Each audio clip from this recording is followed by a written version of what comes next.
پاکستان امریکہ دوستی کی جڑیں 50 کی دہائی میں جنرل ایوب خان کے زمانے سے جا ملتی ہیں۔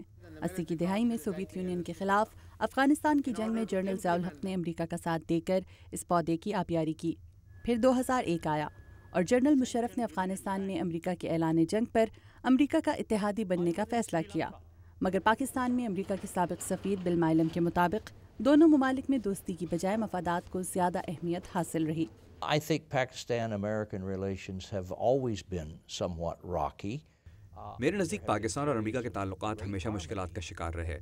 دونوں ممالک کے درمیان تعلقات میں مطابقت بھی رہی جب یوں محسوس ہوا کہ ہمارے مفادات ایک ہیں، لیکن در حقیقت ہمارے مفادات کبھی ایک نہیں رہے، لہٰذا ان تعلقات میں بہرکیف تناؤ کی کیفیت ہمیشہ موجود رہی۔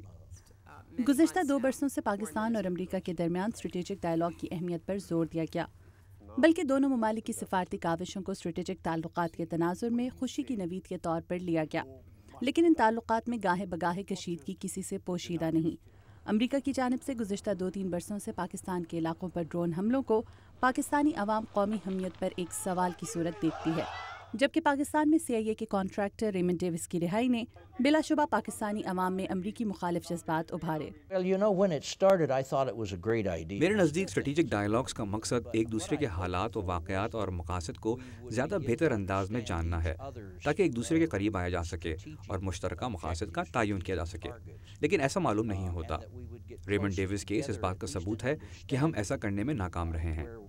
امریکہ کے chairman joint chiefs of staff admiral mic ملن کے حالیہ دورہ پاکستان میں ان کا یہ بیان کہ ISI کے حقانی نیٹ ورک سے روابط ہیں، لیکن اس کے باوجود امریکہ پاکستان سے بہتر تعلقات چاہتا ہے، ایک ایسے وقت میں سامنے آیا جب مبصرین کے مطابق دونوں ممالک میں تناؤ واضح طور پر محسوس کیا جا سکتا ہے۔ واشنگٹن کے تھنک ٹینک اٹلانٹک کونسل کے جنوبی ایشیائی امور کے ڈائریکٹر شجاع نواز اس بیان کو پرانے حربے سے تعبیر کرتے ہیں۔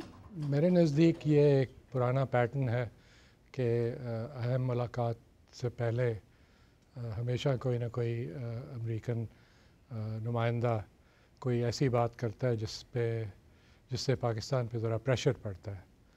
تو یہ پرانے جس طرح دوست آپس میں شطرنج کی کھیل کھیلتے ہیں، کوئی کسی کی مووز انہیں پتہ ہوتی ہیں کہ کیا چال ہوگی، اور وہی ریپیٹ ہو رہا ہے۔ میں سمجھتا ہوں ایک قسم کا شطرنج کا ہی وہ اگر اگزامپل لیں تو چیک میٹ سچویشن، شاہ مات سچویشن بن جاتی ہے۔ مگر شطرنج کی اس بازی پر شاہ کون ہے اور مات کس کا مقدر بن رہی ہے؟ ماہرین کے نزدیک اس حوالے سے کوئی بھی قیاس آرائی غلط ہوگی، کیونکہ دونوں ممالک بظاہر ایک دوسرے کو دوست قرار دیتے ہیں، اور دوستی کی اسی تجدید کے لیے گزشتہ کچھ عرصے میں نہ صرف پاکستان سے ISI کے چیف جنرل شجاع پاشا امریکہ آئے اور انہوں نے CIA کے ڈائریکٹر لیون پنیٹا سے ملاقات کی، بلکہ حال ہی میں پاکستانی سیکریٹری خارجہ سلمان بشیر کی واشنگٹن آمد اور امریکی وزیر خارجہ ہلری کلنٹن سے ملاقات بھی اسی تناظر میں دیکھی گئی۔